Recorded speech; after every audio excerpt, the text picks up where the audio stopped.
Selamat datang di channel Nono Ganteng. Channel ini membahas alur cerita film anime Donghua versi novel. Bagi kalian yang gak suka sama spoiler film silahkan di skip video ini. Bagi kalian yang suka, ikutin terus channel ini karena bakalan upload setiap hari. Oke, jangan lupa like dan subscribe ya boy. Bisakah saya benar tiga ener berjalan di jalan itu menuju kekacauan utama dari lembaga suci kuno? Orang kecil itu bergumam pada dirinya sendiri, lalu dengan cepat menggelengkan kepalanya. Dari pemahamannya hari ini, dia sudah tahu bahwa lembaga suci ini tidak bisa dibuka sembarangan. Membukanya untuk satu orang dalam lebih dari 10 tahun sudah cukup bagus. Namun, kali ini, paviliun penjaga surga sudah memilih Si Yi untuk dimasuki. Tidak ada orang lain yang memiliki kesempatan untuk masuk Iyagi. Terlepas dari kenyataan bahwa para tetua tanah suci telah mengatakan bahwa, selama seseorang memiliki kinerja yang luar biasa dengan karunia alam yang luar biasa, mereka akan memiliki kesempatan. Ini hanyalah kata-kata penyemangat. Lembaga suci kuno, si kecil berkata dengan keras sebelum berbalik dengan tekad. Seorang pria muda sedang menuruni jalan itu. Dia memiliki reputasi eksistensi yang setara dengan dewa dalam kelompok usianya. Seolah-olah langit dan bumi bercampur bersama saat sejumlah besar suara ilahi bergema keluar. Sepertinya para dewa kuno sedang bernyanyi. Si kecil tidak membiarkan dirinya menjadi tertekan, dan dengan cepat membuang masalah ini dari pikirannya. Dia meraih ekor Hairibol, lalu menyelinap ke area misterius seperti pencuri. Meskipun saat ini jauh di malam hari, pemandangan di sekitarnya terlihat jelas. Ini adalah halaman yang sangat luas dengan semua jenis tumbuhan yang tumbuh. Ada juga aliran kecil yang mengalir di bawah jembatan, begitu pula paviliun di mana-mana. Ada karakteristik tertentu pada bangunan ini, dan semuanya sangat kuno. Jembatan dan paviliun semuanya tampak seolah-olah bisa runtuh setiap saat, karena belum diperbaiki selama ribuan tahun. Vegetasinya masih tumbuh, tetapi jembatan lengkung dan bangunan lainnya ini tampak seperti sesuatu yang telah ada sejak zaman kuno, dan sudah diambang kehancuran. Dia diam-diam berjingkat ke dalam sambil meraih ekor Hairibol. Sepasang mata besar Hairibol berputar dan berputar, tidak marah setelah dicengkeram ekornya. Seperti si kecil, dia juga penasaran, dan dia mengamati seluruh tempat ini. Ini adalah tempat paling misterius di paviliun pengolah surga, dan menempati dari 10 hingga 100 I. Itu adalah halaman kuno besar tempat roh penjaga tinggal dalam pengasingan. Biasanya, tidak ada yang berani masuk ke dalam. Ini karena fakta bahwa mereka semua telah diperingatkan sebelumnya. Tidak ada seorang pun yang menjaga tempat ini, karena hal seperti itu sama sekali tidak perlu. Akankah roh penjaga paviliun penjaga surga membutuhkan perlindungan dari manusia? Roh penjaga adalah orang yang menjaga seluruh tanah suci ini. Guru jiwa penjaga, saya datang ke sini dengan hati yang penuh hormat. Bukankah dikabarkan bahwa beberapa murid yang ditakdirkan bisa mendapatkan bimbingan Anda? Dengan pikiran yang saleh, saya datang ke sini untuk meminta bimbingan Anda.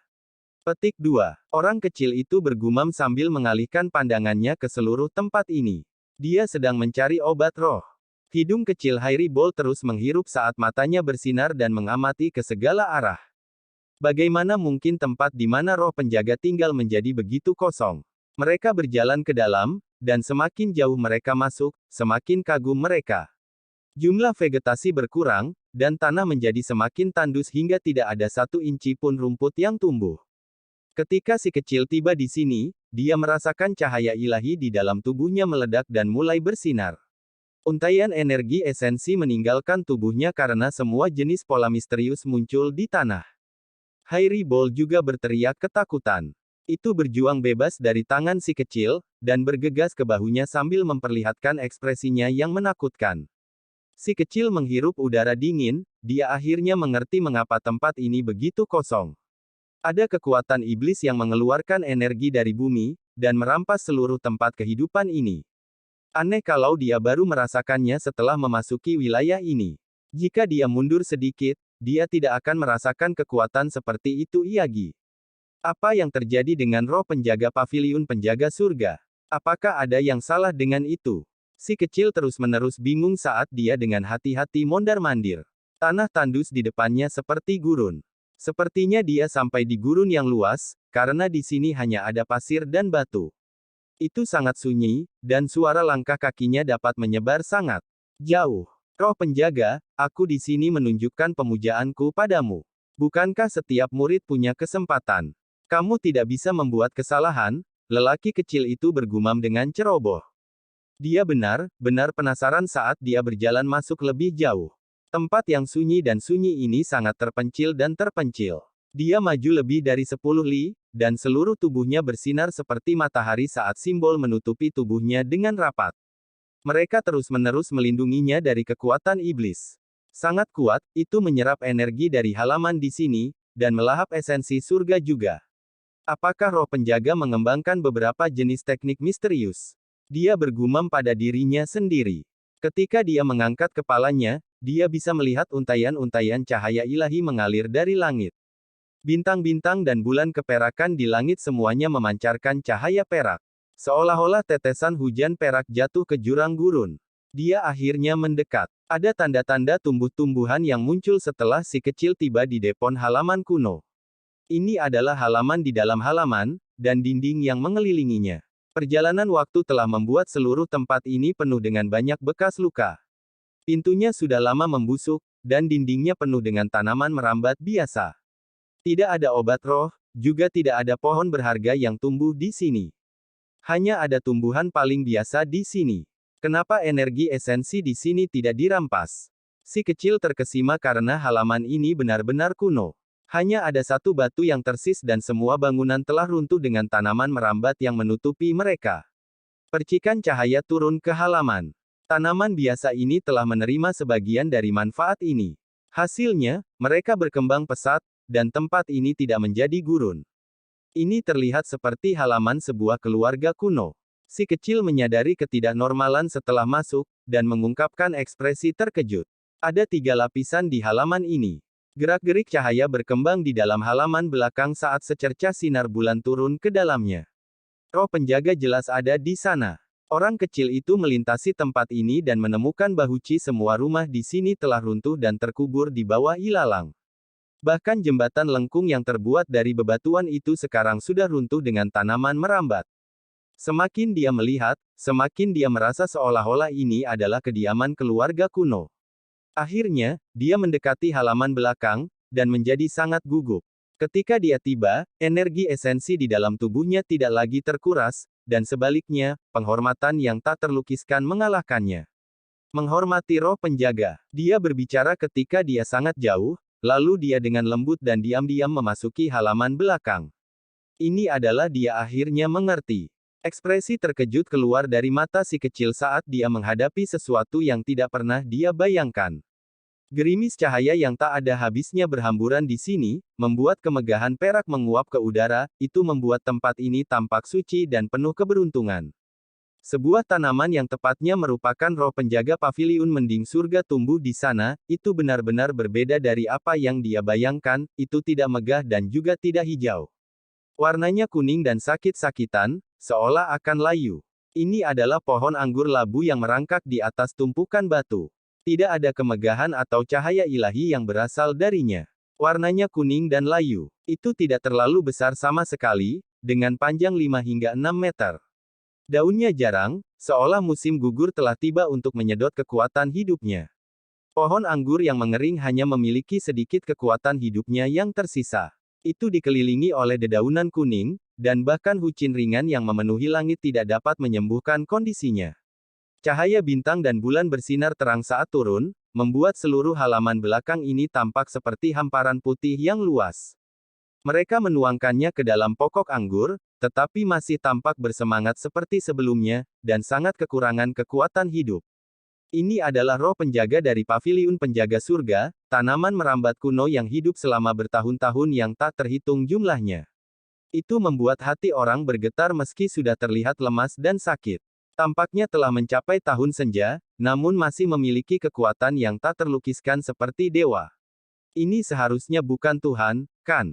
Orang kecil itu bergumam pada dirinya sendiri di dalam hatinya. Dia menutup mulutnya, dan tidak mengucapkannya. Jumlah waktu yang tidak diketahui telah berlalu sebelum dia akhirnya berhasil berbicara lagi. Dia mengulangi kata-kata yang dia ucapkan sebelumnya saat dia berjalan. Mata hitam besarnya melirik ke arah pohon anggur untuk melihat reaksinya. Pohon anggur kuno yang tenang dan tak bersuara sepertinya telah kehilangan kekuatan hidupnya. Ada abu lagi. Di bawah penutup daun kuning menyembunyikan labu hijau lainnya. Ukurannya mirip dengan labu kuning berkilauan yang dimiliki tetua-tua paviliun pengolah surga.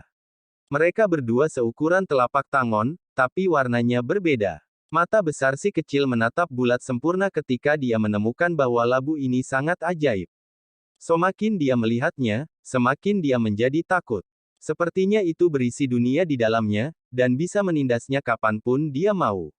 Lebih jauh, aura kekacauan utama yang bertahan di sekitar area itu sepertinya tertahan di dalam lobu. Hairi Bali dengan patuh diletakkan di pundaknya. Jarcing melihat makhluk yang tidak berani bergerak 1 inci pun. Pada kenyataannya, itu sama dengan si kecil. Dia sangat ingin mengambil labu ini, hanya saja, itu adalah sesuatu yang bisa dia katakan, tapi tidak bisa lakukan. Sepertinya ini tempat yang cukup bagus untuk berkultivasi, gumam si kecil. Dia duduk dan membiarkan hujan rintik-rintik menerpa dirinya. Setelah dia menerima sebagian darinya, seluruh tubuhnya menjadi rileks, dan simbol mulai bergema. Dia mencuri pandang ke Guardian Spirit, hanya untuk menemukan bahwa tanaman merambat tidak bergerak. Daunnya diam tanpa reaksi sama sekali. Roh penjaga Raman, kamu tidak melawanku berkultivasi di sini kan? Si kecil bertanya, lalu dengan cepat menambahkan, apakah kamu terluka? Saya tahu tentang pohon willow yang menderita luka yang jauh lebih parah dari Anda. Seluruh tubuhnya mandul, dan hanya 1 cabang yang tersisa, tapi masih bisa bangkit kembali. Petik 2. Si kecil ingin berteman dengannya. Namun, setelah dia berbicara, tanaman merambat masih tetap tidak bergerak. Itu tidak terluka oleh kekuatan eksternal apapun, itu hanya karena ia telah berumur panjang, dan telah menghabiskan terlalu banyak tenaga hidupnya. Selama masih ada harapan di hatimu, bahkan jika seluruh dunia hilang, kamu masih bisa hidup dengan indah. Aku mendukungmu, Paman. Si kecil melambaikan tangan kecilnya. Dia mencuri pandang lagi dengan matanya yang besar dan menemukan roh penjaga masih tidak bereaksi. Dia tidak bisa menahan nafas panjang sebelum bergumam, ini tidur. Baiklah, saya tidak akan sopan dan berkultivasi di sini. Petik 2. Orang kecil itu memvisualisasikan True Primordial Record di dalam hatinya, dan dengan cermat memeriksa penggunaan misterius dari simbol-simbol yang terekam di sana. Dia duduk di bawah tanaman merambat labu sambil tetap sangat khusyuk, dia dengan cepat menempatkan dirinya di tempatnya. Angin sepoi bertiup lewat, dan daun kuning bergoyang. Seluruh pokok labu bergoyang dengan lembut saat gerimis perak bercahaya, itu membuat seluruh tempat ini tampak sangat suci dan penuh keberuntungan. Tanpa mengetahui berapa lama waktu telah berlalu, si kecil terus memahami True Primordial Record sampai dia samar-samar mendengar teriakan besar. Dia tiba-tiba membuka matanya dan menemukan labu hijau itu bergerak. Ada simbol kuno yang berkedip-kedip di atasnya, disertai dengan aura kekacauan yang membuatnya tampak sangat misterius. Dia khawatir. Dia ingin melihat simbol dengan jelas, tetapi setelah terus mencoba, dia masih gagal. Sangat tidak mungkin untuk melihatnya dengan jelas. Dia menenangkan pikirannya sekali lagi, dan memperhatikan bahwa di area di mana simbol berkedip-kedip, langit dan bumi bergemuruh. Dia menemukan bahwa itu jauh lebih mudah untuk dipahami daripada True Primordial Records. Si kecil menjadi bersemangat, ini benar tempat yang luar biasa. Di kedalaman malam, tidak ada suara yang terdengar. Si kecil terbangun setelah menetap. Beberapa saat, dia tahu bahwa dia harus pergi, dan harus kembali pada malam hari. Ketika dia pergi, dia terkejut. Mungkinkah ini benar-benar rumah tangga kuno, dan pohon anggur labu ini ditanam oleh orang-orang itu? Mungkinkah dia tidak pernah ingin meninggalkan tempat? Setelah melihat halaman yang hancur dan tempat yang sunyi ini, perasaan aneh menguasai dirinya. Lebih dari 10 li di sekitar area ini menjadi gurun, dan hanya tempat ini yang sama dengan sebelumnya di mana rumput biasa masih tumbuh. Apakah roh penjaga sengaja menjaga tempat ini agar terlihat seperti di masa lalu? Apakah itu mengenang atau memikirkan kembali sesuatu? Si kecil merasa bahwa roh penjaga ini memiliki cerita sendiri. Akhirnya, dia memberi hormat ke halaman belakang di belakangnya sekali lagi, lalu berbalik dan pergi. Dia memutuskan bahwa dia akan kembali besok malam. Begitu dia melangkah keluar dari halaman, lelaki kecil itu tiba-tiba menjadi ngeri, dan dia mundur beberapa langkah. Hairibol juga memekik tanpa henti karena semua rambut di tubuhnya menjadi tegak. Orang kecil itu melebarkan matanya yang besar dan menatap ke depan. Di luar gerbang, ada seorang tetua dengan rambut abu-abu penuh dan sepasang mata kosong. Kepalanya ditusuk oleh pedang kuno berbintik-bintik karat. Lengannya menjuntai ke bawah, dan kukunya yang sepanjang setengah kaki berwarna hitam pekat dan benar-benar menakutkan. Pakaiannya sangat kuno, itu terlihat persis sama dengan gaya di buku kuno, dan membuat rambut orang berdiri. Apakah ini orang kuno? Dia tidak bernapas, juga tidak memiliki denyut nadi, tidak ada satupun jejak kekuatan hidup padanya Iyagi. Dia hanya berdiri di sana karena dua matanya yang kosong yang tampak seperti dua lubang hitam membuat takut semua orang. Senior, kau menghalangi jalanku, pria kecil itu berbicara. Tanpa suara dan sesak, sesepuh ini menghilang seperti dia belum pernah muncul sebelumnya. Namun, si kecil merasa punggungnya menjadi dingin, lalu dia tiba-tiba berbalik, dan kulit kepalanya langsung mati rasa. Selain itu, Hairibol bahkan lebih takut sampai-sampai melompat ke atas dan ke bawah di bahu si kecil, karena sesepuh berambut abu-abu ini berada di belakang si kecil. Dia praktis menempel di punggung si kecil. Rambut si kecil berdiri tegak, dan dia mau tidak mau mundur selangkah. Sua, tetua ini menghilang tanpa suara dan sesak sekali Iyagi. Kali ini, dia tidak muncul di belakangnya, dan langsung muncul di antara reruntuhan tembok halaman. Selanjutnya mengeluarkan suara wuhu seperti sedang menangis. Itu terlalu cepat, itu hanya muncul entah dari mana karena menciptakan kembali tubuhnya. Adegan ini benar-benar mengerikan. Dia kekurangan kehidupan, dan kekuatan hidup di dalam tubuhnya hancur. Bagaimana dia masih bisa bersikap seperti ini? Si kecil mundur selangkah. Dahinya ditembus oleh pedang kuno saat rambutnya yang acak-acakan bergoyang maju mundur. Bahkan sepertinya dia pergi ke halaman belakang dan berdiri di dekat roh penjaga sambil terus menangis. Kemudian akhirnya muncul di depan si kecil Iyagi untuk menghalangi jalannya. Bab 3, Penampakan Kuno. Kulit kepala si kecil menjadi mati rasa. Apa sebenarnya motif di balik tetua yang tidak memiliki kehidupan dengan menghalanginya? Ini membuat setiap rambut di tubuhnya berdiri. Noda darah gelap merembes di antara ubannya, dan sudah mengering dalam waktu yang sangat lama. Gagang pedang kuno yang awalnya sangat tajam sekarang telah benar-benar berkarat. Sulit membayangkan berapa tahun yang telah dialami. Paman, kenapa kamu memblokir saya? Jika ada yang salah, katakan saja, kata si kecil. Hairibol langsung bersembunyi di belakang punggungnya dengan sepasang mata besar yang berputar-putar, itu dengan gugup menjambak rambutnya, dan takut sesepuh itu tiba-tiba menyerang. Tanpa sepatah kata atau nafas, sesepuh ini tetap terpaku pada posisinya tanpa respon apapun. Wajahnya seperti patung kayu, dan matanya kosong saat dia memblokir jalan. Ketika si kecil melihat ini, dia mengabaikan yang lebih tua, dan berjalan ke samping dengan maksud untuk memutar di sekitarnya. Dengan suara sua, sesepuh terbentuk langsung muncul di depannya entah dari mana untuk memblokir jalan si Hao sekali lagi. Paman, apakah kamu akan bersikap masuk akal? Jika Anda ingin mengatakan sesuatu, katakan saja. Berhenti membuatku takut. Si kecil membuat ekspresi pahit, dan mulai berhati-hati. Ini terlalu aneh. Mengapa sesepuh tak bernyawa muncul? Mengapa dia terus memblokirnya? Benar-benar bertemu dengan hantu saat masih hidup. Seseorang harus memahami bahwa ini adalah tempat peristirahatan dari roh penjaga. Bagaimana bisa eksistensi seperti ini? Icing bukan manusia atau hantu yang mengenakan pakaian kuno ada di sini. Itu membuat orang takut dan kesal. Tiba-tiba, si kecil berbalik, dan dengan cepat kembali ke halaman. Dengan suara yang keras, dia bergegas ke halaman belakang. Roh penjaga ada di sini, mungkinkah sesepuh berambut abu-abu itu masih bisa melawan surga? Jika bahkan pohon anggur kalabash tanah suci kuno tidak bisa membuat hasil yang lebih tua, maka dia benar-benar akan kehabisan akal. Dari awal sampai akhir, si kecil tidak pernah bergerak sama sekali, karena dia merasa ini terlalu aneh. Keberadaan yang tampaknya setengah manusia, setengah hantu ini mungkin bisa sangat berbahaya, dan masih lebih baik untuk tidak memprovokasi itu. Di halaman belakang, sulur kalabash masih kering dan kuning seperti dulu. Setelah menerima kemegahan surgawi dan baptisan sinar bulan, area ini menjadi kabur dan lembut. Roh penjaga paman lain datang. Anda harus mengobrol sedikit dengannya, jika tidak, dia akan terus memblokir saya dan mencegah saya pergi. Orang kecil itu tiba di bawah pokok labu. Dia berharap roh penjaga akan memberinya semacam tanggapan. Tempat ini juga merupakan bagian dari tanah suci, jadi harus dirawat.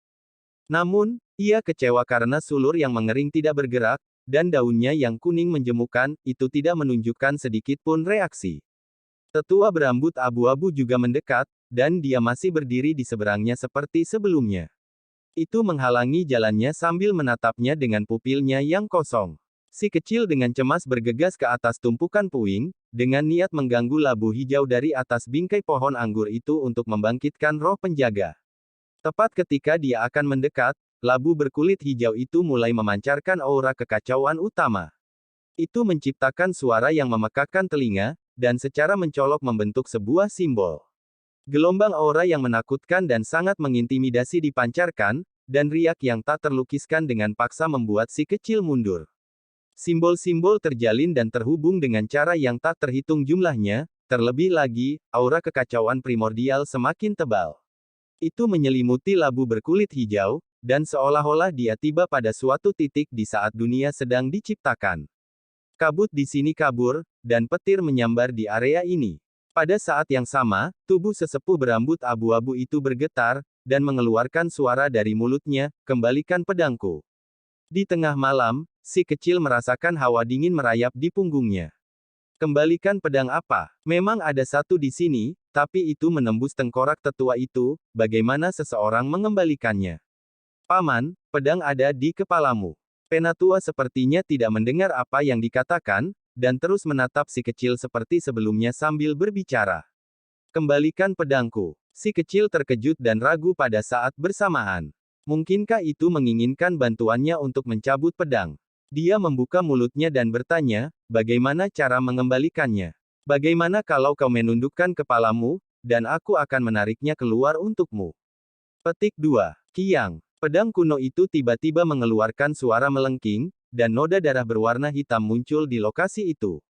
Tetua itu sekali lagi bergetar, dan bergumam, kembalikan pedangku. Dia memblokir jalan si kecil, dan mengulangi kalimat itu. Si Hao tidak tahu harus berbuat apa, dan pada akhirnya, si kecil ditekan menjadi sangat cemas. Oke, di masa depan, aku akan membantumu menemukannya, dan mengembalikan pedangmu. Ketika kalimat ini diucapkan, langit dan bumi kehilangan warnanya, dan suara angin bertiup dengan tiba-tiba. Petir berkedip dan guntur meraung, dan sesepuh itu langsung menghilang, dan menghilang tanpa jejak. Si kecil merasakan udara dingin di punggungnya. Ini terlalu mengejutkan, peristiwa seperti itu terjadi di dalam tempat peristirahatan roh penjaga, namun pohon anggur Kalabash tidak menunjukkan sedikit pun reaksi, mungkinkah keduanya terkait? Dari mana asalnya, dan bagaimana dia bisa begitu aneh? Si kecil benar-benar ketakutan, dan lari seperti gumpalan asap. Tanpa berbalik sedikit pun, dia kabur dari tempat peristirahatan roh penjaga.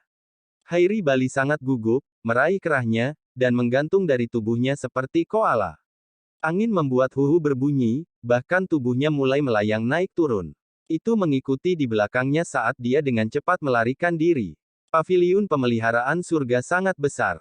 Itu sangat luas dan tidak terbatas, dan si kecil langsung kehabisan 10 li, dan akhirnya memisahkan diri dari tempat peristirahatan roh penjaga. Dia memutar kepalanya, dan melihat bulan yang cerah bersinar dengan bersih. Langit penuh bintang berkedip-kedip, dan seluruh wilayah yang luas ini sunyi. Tetua itu akhirnya menghilang. Pergilah. Dia sekali lagi mulai melarikan diri. Sepanjang jalan, gunung spiritual menjulang tinggi dan megah. Di bawah sinar bulan perak, mereka semua tampak diselimuti oleh lapisan tipis cisap alami yang kabur. Balai istana duduk di atasnya satu demi satu, dan hujan berhamburan di atas puncak gunung. Mereka putih bersih seperti cambuk, dan kabut membubung. Di bawah sinar rembulan air, seluruh negeri ini tampak tidak nyata dan ilusi, seolah-olah mereka tiba di negeri dongeng. Mereka telah melewati 100 li sampai si kecil akhirnya kembali ke kediamannya. Sudah larut malam, dan murid-murid lainnya sudah lama tertidur. Dia diam-diam menyelinap ke gubuk jerami miliknya sendiri, dan berbaring untuk tidur. Setelah mengalami siksaan seperti itu, dia tidak mau mengingat apa yang baru saja terjadi. Dia ingin melupakannya secepat mungkin, dan memasuki negeri impiannya. Hairi Bali juga berpendapat sama. Dici melirik keluar jendela, dan dengan gugup gemetar. Dia segera menutup matanya, dan bersembunyi di belakang si kecil sebelum tertidur. Beberapa hari berlalu berturut-turut, dan semuanya sangat normal. Si kecil mulai rileks, karena tidak ada lagi masalah pada akhirnya. Namun, dia tidak kembali ke area roh penjaga karena dia takut melihat hantu. Selama beberapa hari berikutnya, dia sangat patuh dan jujur. Khususnya pada malam hari, dia tidak meninggalkan rumahnya. Dia hanya duduk di atas atapnya untuk menyerap esensi surgawi. Dia memurnikan kemegahan surgawi, dan tidur ketika dia lelah. Sida malam ke-6, si kecil tiba-tiba merasakan bulu-bulu di tubuhnya berdiri. Dia segera duduk, dan berteriak, hantu. Dia tidak tahu kapan tetua berambut abu-abu itu tapi dia berdiri di depan tempat tidurnya. Murid-murid yang kosong menatapnya dengan linglung, dan darah hitam menetes dari kepalanya. Pedang kuno itu memancarkan ciura pembunuh. Di tengah malam ini, suara teriakan ini menyebar jauh ke kejauhan. Murid-murid terdekat semuanya cemas, dan sekelompok orang semua bangun dan dengan cepat duduk. Bola rambut yang tertidur secara alami juga melompat berdiri setelah mendengar teriakan ini. Semua rambut di tubuhnya berdiri dengan eksplosif, dan itu dengan kepala kacau melompat dari bantal si kecil. Itu langsung melompat ke atas kepala tetua itu, dan meraih rambut tetua berambut abu-abu itu. Kebetulan menatap langsung kedua mata kosong itu, dan segera menjerit sedih, segera menjadi ketakutan, dan bergegas pergi, itu naik ke atas kepala Nick dan kemudian turun ke bahunya. Pada akhirnya ia memutar matanya desin hampir pingsan. Seluruh tubuh si kecil merangkak dengan udara dingin, dan langsung melompat juga. Dia meraih ekor Hairi Bali, dan menghancurkan jendela saat dia menerjang sambil membawa bola berbulu. Aktivitas di sini cukup bagus, dan membuat khawatir banyak orang. Banyak lampu di dalam rumah menyala. Ada apa? Siapa yang berteriak hantu? Apa yang terjadi? Siapa itu? Mengapa membuat begitu banyak suara di tengah malam dan mengganggu istirahat kita? Petik 2. Banyak orang bergegas mencari asal kebisingan itu. Di sini, semuanya cepat, izinkan saya memperkenalkan teman baru kepada kalian. Si kecil berteriak dengan keras. Suaranya kuat dan tenang, dan ingin memberikan kejutan yang menyenangkan kepada semua orang. Tetua berambut abu-abu itu seperti penampakan, dan tidak berkata-kata dan tidak komunikatif. Dia sudah sampai di depan, dan menatap kosong padanya. Jika itu benar-benar hantu, lalu dengan 3.000 pemuda dikelompokkan bersama dan energi positif yang meluap ke langit, apakah itu masih tidak dapat membuat Anda takut? Inilah yang dipikirkan si kecil, dan tentu saja, dia ingin mengumpulkan semua orang dengan tujuan membiarkan mereka mengenal paman aneh ini. Wei, apa yang kamu teriakkan? Sekelompok pemuda menyerbu, dan menatapnya dengan aneh sambil sepenuhnya mengabaikan sesepuh berambut abu-abu. Orang kecil itu tercengang dan berkata, kalian semua sangat berani. Kamu tidak takut sama sekali. Petik 2. Sangat aneh. Apa yang kamu bicarakan? Beberapa pemuda tidak puas. Gadis cantik yang roknya dikacaukan si kecil itu cemberut. Dia membengkokkan pinggang kecilnya dan berkata, apa yang kamu mainkan? Apakah kamu hanya mempermainkan semua orang kan? Petik 2. Si kecil menjadi bodoh. Mungkinkah kelompok orcing ini tidak bisa melihat sesepuh berambut abu-abu? Ini terlalu menakutkan, dan lapisan bulu merinding dingin muncul di sekujur tubuhnya saat dia berkata, tidak bisakah kalian melihat? Dia tepat di depanku. Seorang pria tua dengan sepasang rongga mata kosong. Kepalanya tertusuk pedang, dan itu meneteskan darah hitam. Kamu kurang akal sehat, untuk menakut-nakuti kita sampai larut malam. Gadis cantik itu merengut padanya, dan yang lainnya tidak puas. Bukan aku, iya, itu hantu. Orang kecil itu menjerit sedih, paman ini semakin dekat, hampir seolah-olah dia akan menempel padanya. Dia penuh energi. Setelah berteriak sekeras itu, tentu saja, dia mengejutkan semua orang. Dalam waktu singkat itu, 100 orang Ichigi tiba di sini. Mereka menatapnya dengan ekspresi aneh. Benar-benar ada Raman di sini. Darah hitam bahkan menetes ke wajahnya, kalian tidak bisa melihatnya. Si kecil mulai gelisah. Pada akhirnya, lebih dari 100 orang berkumpul di sini, dan mereka semua menyalahkan Mereka sangat membenci dia, karena dia mengganggu mereka dari istirahat mereka. Sial, si kecil menjadi gugup, dan tiba-tiba melompat. Jarinya dengan lembut mengetuk di atas pedang itu, dan menciptakan suara vibrato. Hal cincin yang awalnya ramai itu segera menjadi sunyi. Mereka semua menjadi bodoh, dan mereka semua tidak bisa membantu tetapi menjadi ketakutan. Namun, sebagian besar dari mereka dengan cepat kembali ke dunia nyata dan seseorang berteriak, "Siapa yang kamu coba takuti? Apa menurutmu kau bisa menggunakan tipuan untuk menakuti kita semua?" Petik 2. Dengan suara Sou, si kecil bergegas, dan sesepuh berambut abu-abu secara alami mengikuti untuk sekali lagi menghalangi jalannya. "Jika kalian tidak percaya padaku, maka kalian datang dan menyentuhnya," teriak si kecil. "Saya tidak percaya pada setan."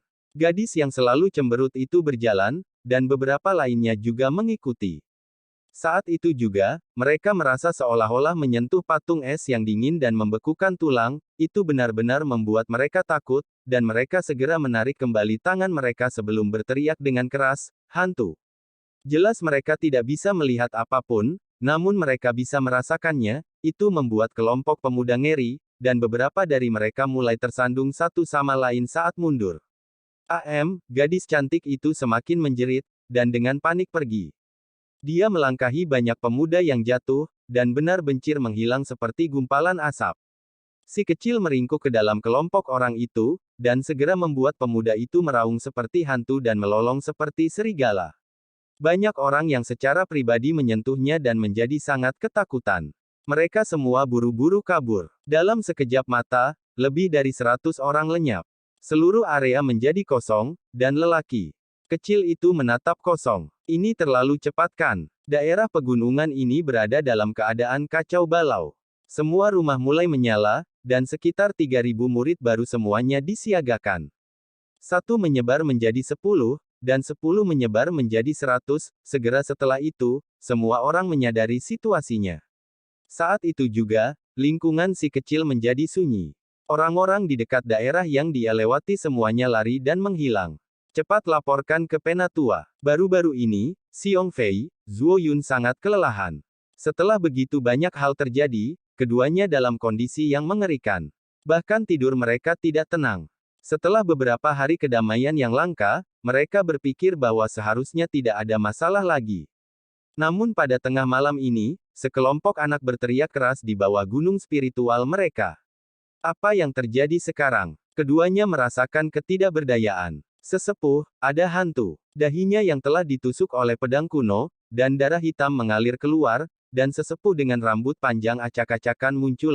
Seorang pemuda berteriak dengan keras.